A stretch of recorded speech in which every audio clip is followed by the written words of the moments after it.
My husband had a malicious first love. He took the money and left without a backward glance, abandoning Pei Yan, who had a car accident while chasing after him, to go abroad. When he reappeared in front of her, she was trembling with anger and grievance, yet still chose to forgive him. Everyone said that if he hadn't pushed Pei Yan's mother downstairs, Pei Yan would have cleared all obstacles to be with him. However, I still chose to marry him because he said he wanted a future with me, and I believed him until I returned from a business trip. I saw them chatting and laughing on the sofa, looking exactly like a family of three. Pei Yan subconsciously shielded him. Even the child I gave birth to after 10 months of pregnancy said, "Mom, my birthday wish this year is for you and Dad to get a divorce." On the day of my son Pei Hengji's 5th birthday, I happened to have a business trip, but seeing his disappointed look, my heart softened.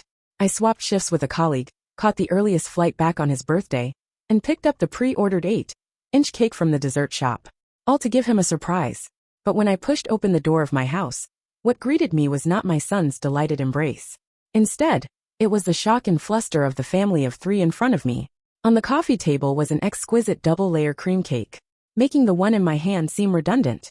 Xiaoji trotted into my arms, the excitement in her eyes impossible to hide. "Mom, why are you back?" My heart settled a little, just as I was about to put on a smile. The next moment my expression froze. There was a band-aid on Xiaoji's wrist. "What happened to your hand?" I suddenly looked up and stared at the two stunned and flustered people on the sofa. One was Pei Yan, my husband, and the other was his first love, Xiati. Rage and panic surged in my chest. Xiati, as if frightened by my gaze, timidly shrank behind Pei Yan. Pei Yan's thin lips moved slightly as if he wanted to say something, but was stabbed in the heart by her action. The once unrestrained and strong girl now lived in fear. He looked at me, his tone slightly solemn. "Qingyang, Xiaoji's hand was accidentally injured in kindergarten. It has nothing to do with Xiati." A glimmer of sarcasm flashed in my eyes. "Look, I haven't even said anything yet, and he can't wait to clear Xiati of any connection." Xiati also spoke apologetically. "I'm sorry. I didn't know you were coming back today. I just thought Xiaoji was a bit lonely on her birthday. I wanted to celebrate her birthday. Don't blame Ian and Xiaoji. Blame me. Ian and I are just friends now." She glanced at Pei Yan, and the caution and disappointment in her eyes were unmistakable. Pei Yan pursed his lips and didn't speak, but a trace of heartache flashed in his eyes. Xiaoji also took my hand, her childish voice clear. "Mom, I accidentally fell during the operation. Don't wrongly blame Aunt Xia and Dad." My heart suddenly sank, bringing an asphyxiating dull pain. I stared at her blankly. Aunt Xia. Xiaoji wouldn't address someone she wasn't familiar with like this. It could only mean that when I didn't know, they had met many times. I tugged at the corners of my mouth and looked at Pei Yan wearily. "See the guest out. I want to take a rest. I don't want to make a scene in front of the child." Pei Yan's body stiffened, and he looked at me in surprise, seemingly not expecting me to say this. I took Xiaoji's hand and went upstairs without pausing for a moment. After telling Xiaoji a bedtime story at night, just as I was about to leave, she took hold of my sleeve. "Mom, do you know what my birthday wish is?" My expression softened, and I deliberately followed her words. "What is it?" The gift for her, a limited edition building block set she had been longing for, was already under her bed.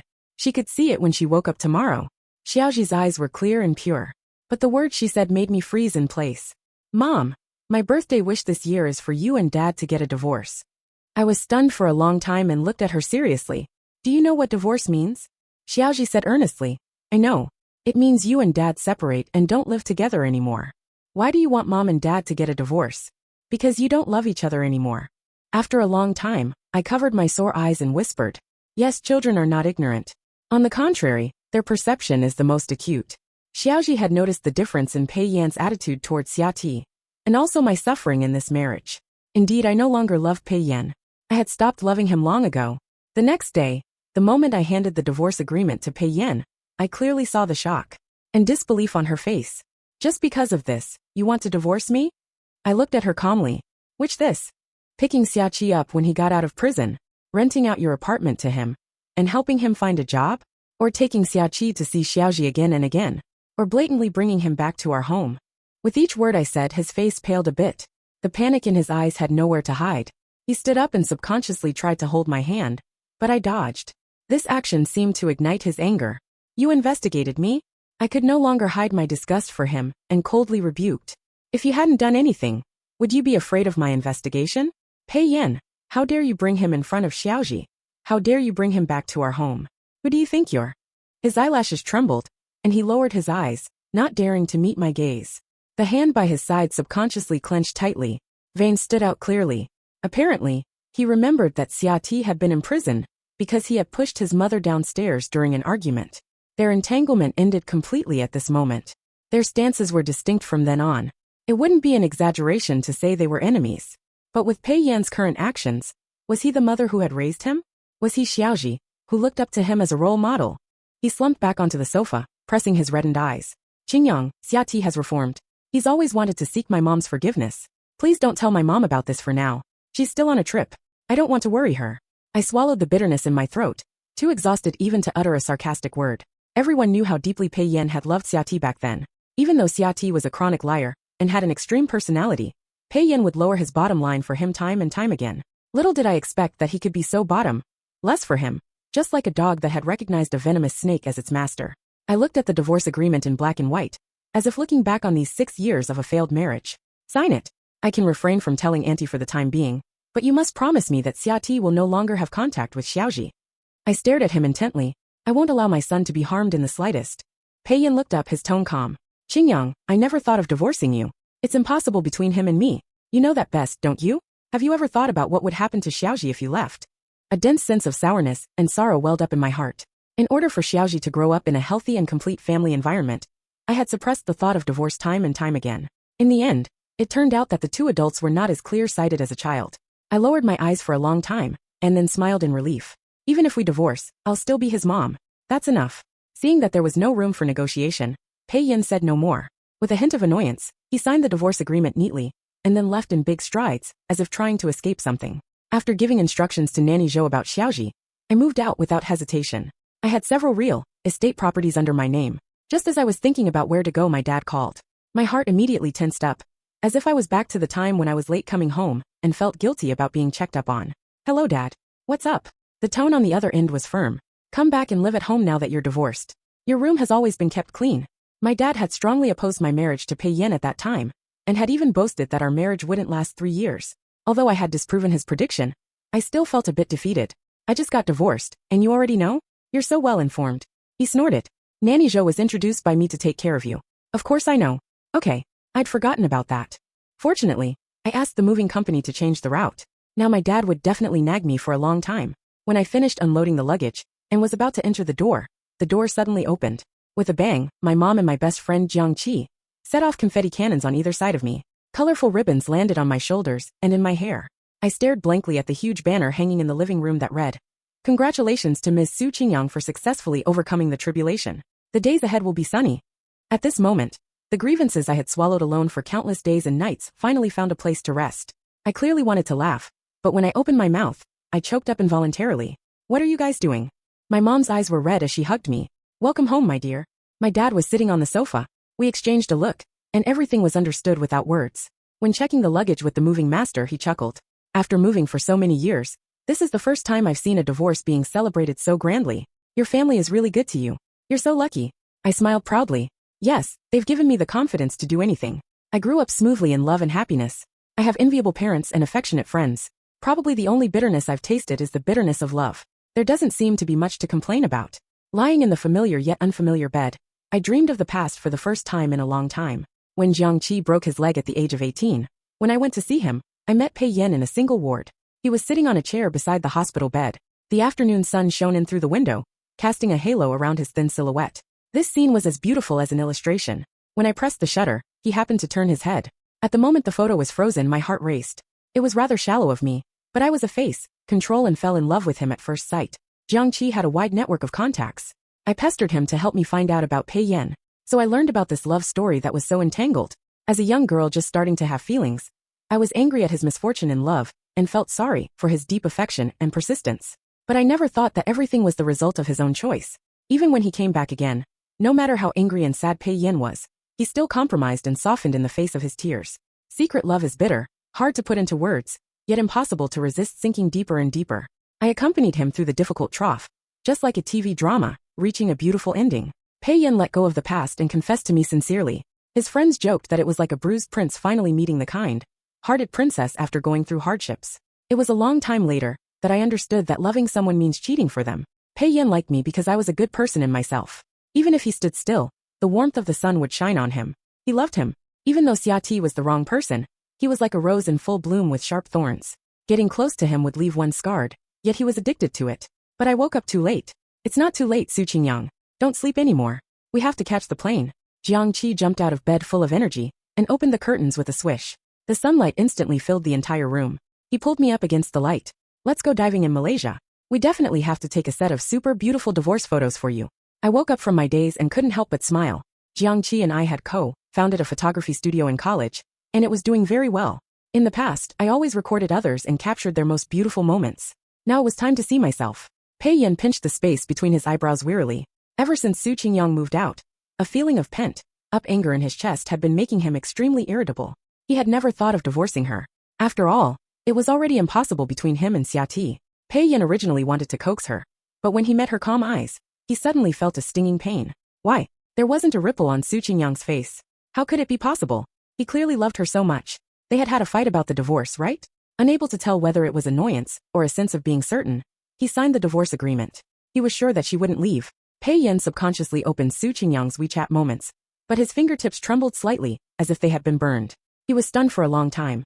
The bright Su Qingyang in the photo, he seemed to haven't seen her like that for a long time. The ash on the cigarette between his fingers burned out and fell on his pants. When he flicked it away in a panic, he remembered when she was just pregnant. She would be angry and stop him from smoking. Pei Yan, do you want me and the baby to inhale secondhand smoke? He reluctantly promised to quit, and he actually quit for a while, until Xia Ti got out of prison. Later, when Su Qingyang caught him smoking, he subconsciously extinguished the cigarette, afraid that she would get angry and nag again. But she just gave him a faint look, said nothing, and left on her own. The sigh of relief he had felt at that time was now stuck in his chest again. Unable to be relieved, continuously spreading and reaching every inch of his body. He seemed to have thought of the most terrifying possibility. His whole body stiffened, and a chill ran through him. Pei Yan rushed home as fast as he could.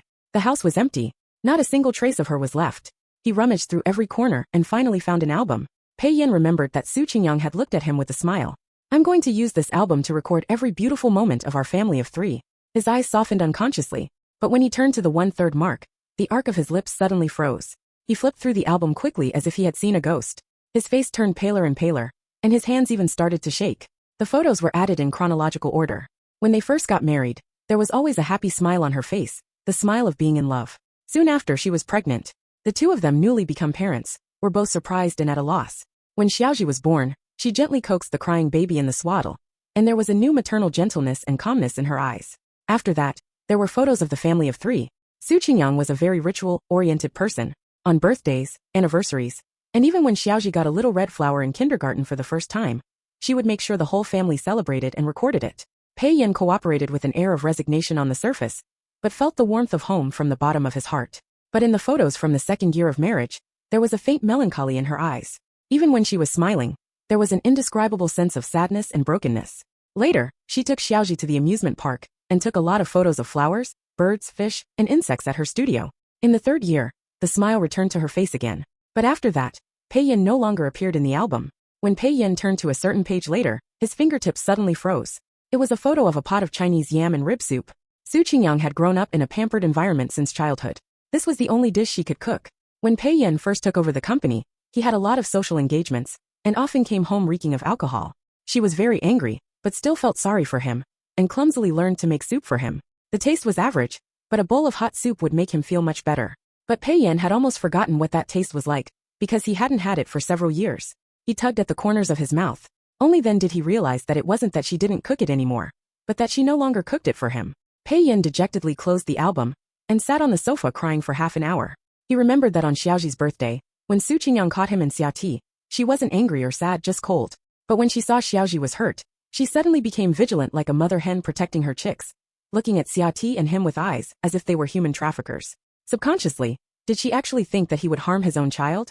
When he came to his senses, he had already dialed Su Qingyang's phone number. Clearly, he was impatient to ask 1,000 questions, but the moment he heard her voice, he couldn't say a word. Su Qingyang's voice was as calm as ever. Is Xiaoji looking for me? Pei Yan forced a smile. Is the only topic between us Xiaoji now? He didn't speak and just listened quietly. A wave of indescribable sadness surged in his chest, and his whole heart clenched tightly. Pei Yan tried to sound relaxed. When will you come back? Su Qingyang seemed to chuckle. Don't worry. I'll come back on the day we get the divorce certificate. I won't delay you. He was eager to explain, but was interrupted by the noise on the other end. A fresh and young man's voice rang out. Sister Yang, come over and have some barbecue. Su Qingyang's tone was gentle. Okay, coming right away. Pei Yan immediately clenched his phone. His tone harsh yet unable to resist deliberately stinging her. Not bad. You found a new love so soon. As soon as the words were out of his mouth he regretted them. But Su Qingyang didn't give him a chance to apologize. Pei Yan, I'm not you. She hung up the phone without hesitation.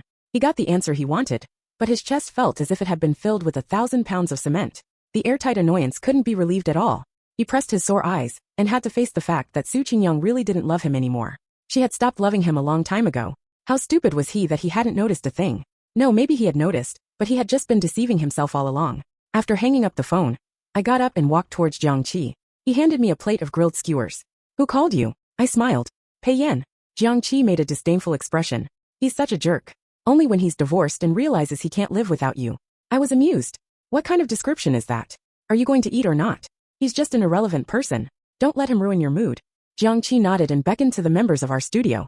Everyone, eat to your heart's content. Tonight, President Su is treating. Hooray! The people sitting around the bonfire cheered in unison. Long live President Su. I smiled and waved. This trip brought the entire studio on a paid vacation, and everyone was having a great time.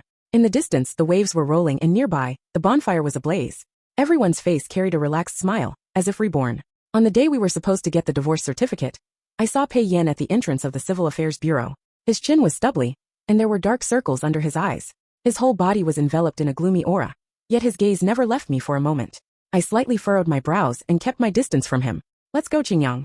He stood at the entrance without moving, forcing a non-conda smile. I want to know when you lost hope in me. I was stunned. Seeing his intense and stubborn eyes, I told the truth. Probably when Xia Ti just got out of prison. You became absent-minded and often stayed in the study until late at night. I made soup for you, but I saw you staring at his photo in a daze. When you saw me come in, you even questioned me why I didn't knock. We had a big fight about this.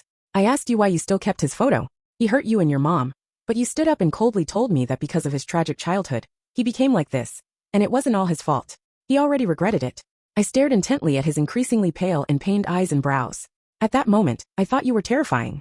Everyone in the world could have pity on Xia Ti, Pei Yan, but you couldn't. Because he hurt the person who raised you, your mother. You have no right to pity him, let alone forgive him. He drooped his head as if drained of strength, and a tear dropped. I'm sorry. I smiled. Love is profound because of differences. You weren't willing to set my photo as your phone screensaver, but you hid his photo behind your phone case year after year. From then on, I knew you never stopped loving him. To you, I was just a suitable marriage partner. Pei Yan raised his red-rimmed eyes and firmly shook his head. No, maybe it was unwillingness or pity for Xia Ti, but I'm clear that it wasn't love. Qingyang, let's not get a divorce, okay? I'll prove to you that I only love you. He eagerly tried to hold my hand, but I took a step back, and my eyes turned cold. Pei Yan, you've learned go. You should understand the principle of, once a move is made, it cannot be taken back. Don't make me look down on you. After coming out of the Civil Affairs Bureau, Pei Yan stood there in silence, watching her brisk back getting farther and farther away. The light and shadow clearly divided them into two distinct worlds. She walked towards the sunlight, while he was plunged into the shadow like a tide, suffering and hardly able to breathe. At this moment, the shrill ringtone of his phone rang. It was Xia Ti calling him. Ian, I don't want to bother you either, but I'm really scared now. Xia Ti sobbed and begged him to go to him. He said that there was an older sister in prison who had bullied him, and now that she was out of prison, she was still looking for people to threaten and blackmail him. If he didn't give money, she would smash his house. Ian, I have nothing. I only have you. Pei Yan felt an indescribable sense of exhaustion and annoyance, but when he heard his crying, he couldn't say no. He wanted to help him one last time. After that, they would go their separate ways. He would spend a lifetime pursuing Su Qingyang and make her change her mind. Pei Yan took a look in the direction she left and finally turned and walked away. When Nanny Zhou called to tell me this, I felt absurd and was stunned for a long time. What? Pei Yan took Xia Ti home. Nanny Zhou's tone was indignant. Yes, he simply regards himself as the mistress. He moved into the secondary bedroom next to Mr. S' room. Every night, he goes to the study with a fruit plate, wearing a nightgown, to look for Mr. I clenched my fists. What about Xiaoji? Nanny Zhou hesitated for a while before whispering. Xiaoji seems to quite like him. After hanging up the phone, my expression turned cold. I didn't care what Pei Yan and Xia Ti wanted to do, but I wouldn't allow the slightest possibility of my son being hurt. I found Pei Yan's mother's number and dialed it without hesitation, telling her everything that had happened during this period. The other end was silent for a long time. Finally she sighed. Okay, I'll come back to handle it.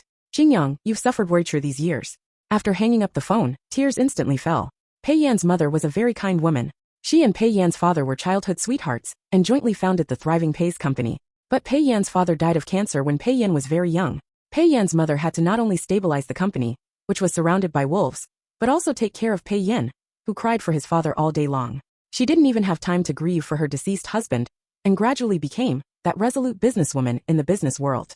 But Pei Yan, for Xia Ti, who had abandoned him for money, hurt Pei Yan's mother again and again. His entangled love with Xia Ti was, to some extent, a way of rebelling against Pei Yan's mother.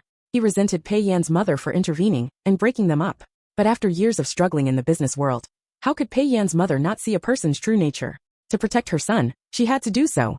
As a mother myself, at this moment, I empathized with her to the fullest. I wouldn't let my child become the next Pei Yan. A few days later, it was the annual masquerade party at Xiaoji's kindergarten. I went every year, and of course this year was no exception. When I arrived at the entrance of the kindergarten, I met Xiaoji's teacher. She was stunned for a moment, and then a look of Jingxi flashed across her face. Xiaoji's mom, I thought you were too busy to come recently. I smiled slightly and didn't explain much. After chatting for a few words, I walked towards Xiaoji's class. Through the window, all the children inside were wearing colorful and strange costumes, chirping and excitedly showing off to each other. I immediately spotted that particularly quiet little figure. Xiaoji was sitting in his seat, reading a book obediently. My eyes suddenly welled up with tears. I took a deep breath and walked to the door. Little friend Pei Hongji, someone is looking for you. Xiaoji turned around and saw me. Tears instantly fell. He put down the book and rushed towards me, throwing himself into my arms. Mom, I miss you so much. Her crying made her face red. Even though she was so sensible, at this moment, her wish still couldn't be held back and poured out. I thought you wouldn't come today. I picked up the bag in my hand and wiped her face. How could I not come? Last year you said that this year we would dress up as a princess and a prince. Mom remembers. She took the clothes and finally stopped crying and smiled. The teacher came over with a smile and took her hand to go and get dressed and make up. The next moment, I stood up and my smile faded. Pei Yan, dressed in a white suit, was standing at the corner. I walked towards him. Surprise flashed in his eyes, and he raised the corners of his lips. Jingyang, I knew you would come. The next second, I slapped him hard. He turned his face and stood there stunned. I suppressed my anger. Pei Yan, what did you promise me? Not to let Xia Ti have contact with Xiaoji. Can't you even do such a simple thing? You even took him home. Do you deserve to be a father? Pei Yan's expression immediately became flustered. He opened his mouth, wanting to explain something. Suddenly, Xia Ti rushed out and stood in front of me, dressed as Snow White. His face was full of pleading, and tears were hanging in his eyes. Miss Su, I begged Pei Yan to let me stay for a while because someone is threatening me. I'm so scared. Don't blame him. Blame me. I sneered. Why don't you call the police? He didn't say a word, pursed his lips ly, and looked at Pei Yan timidly. Pei Yan frowned. Who asked you to come? Xia Ti lowered his eyes, and tears fell silently like broken beads. I was just afraid that no one would accompany Xiaoji to the masquerade party, and she would be lonely. At this time, Xiaoji ran towards me, her face full of joy. Xia Ti squatted down to greet her before me. Xiaoji, you're a little prince today. So handsome. Xiaoji looked at him ly. Aunt Xia, what are you doing here? His face was full of tenderness. Of course I'm here to accompany you to the masquerade party. Are you happy? As he said this, he glanced at me out of the corner of his eye, and the corners of his lips rose. But Xiaoji bypassed him and took my hand. No need. I have my mom to accompany me. Xia Ti's expression froze. People were coming and going. The wealthy ladies passing by, after hearing the gossip, all showed contemptuous looks towards them. He stood up embarrassedly and tried to hold Pei Yan's sleeve, but was avoided by him. Pei Yan forced a smile, showing a radical and pleading look. He carefully took Xiaoji's other hand. The masquerade party is about to start. Let's go in. Xiaoji hesitated for a few seconds, then said seriously to him. Dad, today I'm Mom's prince. She doesn't need you. Aunt Xia seems to need a Prince Charming more. You go to her. After saying that, she ignored the stiff-bodied Pei Yan and the sullen-faced Xia Ti, and led me away. On the way, I looked down and saw her obviously disappointed expression. My heart ached for a moment. I squatted down and said softly to her. Dad rarely has time to accompany you. Don't you want to stay with Dad? She shook her head. Because Mom will be unhappy when she sees him. I want to make Mom happy more. I was stunned, and tears instantly overflowed. Xiaoji stretched out her little hand to wipe my tears, and coaxed me in a childish voice. The princess can't cry. If she cries, she won't be beautiful. I hugged her. Okay, thank you, little prince. When it was time for Xiaoji and me to go on stage and dance, I noticed that there was a gaze always on me. After it was over, Pei Yan walked towards us. Xia Ti was nowhere to be seen. He looked like a child who had made a mistake, with a cautious expression. I'll make Xia Ti leave our house as soon as possible. Okay, as soon as possible. I shook my head. I didn't want to waste any more energy arguing with him. From tomorrow on, Xiaoji will come and live with me. When you deal with Xia Ti's matter, he can go back. Pei Yan lowered his eyes and nodded bitterly. When he turned to leave, I heard him say in a low voice, Qingyang, after the divorce, you're becoming more and more like the carefree you were before. You must regret marrying me, right? I'm sorry. That apology drifted away with the wind. I didn't look back, but I answered him in my heart. I don't regret it. I will never blame my past self, because of the present result. Those who give their sincere hearts deserve a perfect ending. Moreover, I have a lovely child. That's enough. The next day my parents and I cooked a table full of dishes. When Nanny Zhou was supposed to bring Xiaoji back, what we got was the news that Xiaoji was hospitalized. Nanny Zhou saw Xiaoti and Xiaoji struggling over something. Suddenly, Xiaoti let go, causing Xiaoji to hit the corner of the tea table. Panic instantly engulfed me. I stumbled out of the door. When my parents and I arrived at the hospital and learned about Xiaoji's examination results, fortunately, it was only a mild concussion with no other sequelae. My heart, which had been in my throat, finally settled. I slid down the wall and sat on the ground, drained of strength. Pei Yan, accompanied by Xiaoti, rushed over in a flurry. His lips were as pale as paper. The moment he saw me, his eyes turned red. My father stopped him and punched him hard. You brute! You don't deserve to be a father, let alone a husband. Get out with your mistress. Xiaoti panicked and big tears rolled down. I didn't push Xiaoji. I don't know why he hit his head. My fingertips dug into my palms. I stood up and slapped him hard. If anything happens to my son, I will kill you. Pei Yan, I never fought with you for anything. Why did you hurt my child? He touched his reddened face, and his eyes gradually filled with hatred. Your father called me a mistress. Clearly, you were the one who came later. He said he would love me forever. It's all because you took my Pei Yan away. He glared at me with red eyes. Clearly, if I had begged for his forgiveness after getting out of prison, he would have been with me again. You ruined everything. He should only belong to me. I looked at him in disbelief. If you hate me, come at me. Why are you so vicious as to harm a child? Xiaoti sneered. I didn't harm him. Blame yourself. Even though you're divorced, you left an album, making Pei Yan think about you all the time. I just wanted to destroy that album. I didn't expect your son to fight me for it. My internal organs were burning with anger and lingering fear. I forced back my tears and took a deep breath. Xiaoti, I won't let you go. Congratulations, you're going back to prison again. Only then did he panic and subconsciously hold Pei Yan. I just love you so much. I really didn't push him. Pei Yan didn't spare him a glance. His lips were cracked and bleeding, and his eyes were filled with defeat and brokenness. Qingyang, I'm really stupid, aren't I? Xiaoti was in disbelief. As if realizing something, he stared blankly at Pei Yan. Pei Yan, are you going to abandon me too? I only have you. Pei Yan slowly turned around, his eyes numb and devoid of any emotion. Xiaoti, you've said this countless times. Before, when I loved you, I would feel heartbroken. But now, I just find it ridiculous. In his increasingly panicked eyes, he continued. I was like a fool being played by you. I destroyed my own happiness for you. You self-directed and self-performed the stalking and threats, right? Xiaoti shook his head repeatedly and stepped forward to touch him, but was knocked to the ground by him. He cried out, Ian, don't you want me anymore? This time, Pei Yan was heartless and didn't look at him at all. His hands on his sides were shaking as he looked at me despairingly. At this moment, Pei Yan's mother appeared in the corridor. She walked up to Pei Yan with an imposing manner. When he looked up, she slapped him hard. Pei Yan's mother stared fixedly at him, with tears in her eyes. Pei Yan, you could ignore that woman hurting me and insist on being with him. But how could you be so sorry to Qingyang? How could you let him hurt Xiaoji? Are you still a man? Pei Yan's tears instantly fell. He knelt in front of his mother, his voice choked. Mom, I'm sorry. I know I was wrong. Pei Yan's mother closed her eyes, looking as if all her strength had been drained. She swayed slightly, but spoke each word like a thunderclap. From today on, you're no longer my son. I'll publish in the newspaper to sever our relationship. I'll recognize Qingyang as my adopted daughter. In the future, all I have will be left to her and Xiaoji. My parents, who had looked angry and were about to say something to Pei Yan's mother, were now too shocked to speak. I turned my face away, and tears couldn't stop flowing. As a mother, I knew too well how disappointed and sad she must be at this moment. Xiaoti widened his eyes and raised his voice. Why? Pei Yan is your son. You actually want to give all your property to that irrelevant woman. Do you deserve to be a mother? No one responded to him. Just then, the police arrived and took him away. He shouted Pei Yan's name loudly, but Pei Yan didn't show any reaction. He just hunched over, his back trembling, and kowtowed 3 times heavily to his mother. When Xiaoji woke up, I was looking through that album. His voice was still a bit hoarse, but he spoke proudly. Mom, I protected the memories of our family. I held back the sourness in my nose and gently stroked his face. Our Xiaoji is the best. He took my hand and looked at me with a pair of bright eyes. Mom, Aunt Xia said that when I asked you and Dad to divorce, I didn't want you to be my mom anymore. What he said is wrong. I nodded along with him. Yes, what he said is wrong. How could Xiaoji not want Mom? Xiaoji said. The teacher told us that Mom had a hard time giving birth to us. A child shouldn't be a dagger that stabs the mother.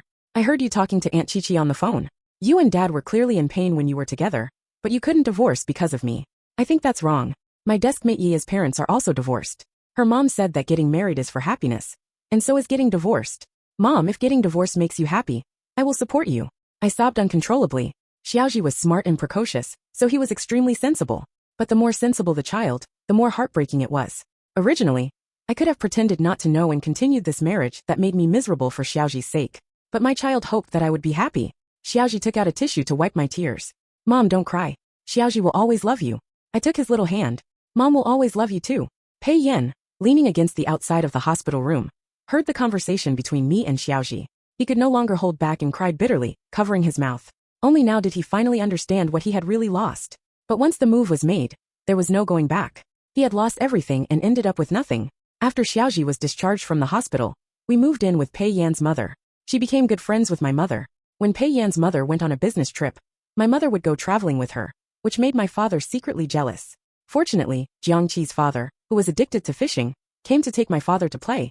So now my father also started going out early and coming back late. Nanny Zhou also came to take care of Xiaoji with us. When I got off work, this is what I saw. Xiaoji rushed into my arms and whispered in my ear to complain. Mom, today grandma cooked. I secretly took a bite. It was so nonchalant. Pei Yan's mother's face showed a hint of discomfort, and she pretended to be serious. Pei Hengji, what are you talking about? Xiaoji immediately smiled brightly. Grandma, I was praising your cooking. My mother laughed. You're so glib. My father finally came back with his bucket. Xiaoji ran over. Grandpa, did you catch a big fish today? The old man touched his nose and didn't speak. Xiaoji widened his eyes and pinched a small slit with his fingers. So small. Everyone couldn't help but laugh. Jiangqi put his arm on my shoulder and joked with my father. I smiled. With family and friends by my side, at this moment, happiness became tangible in my eyes. The end.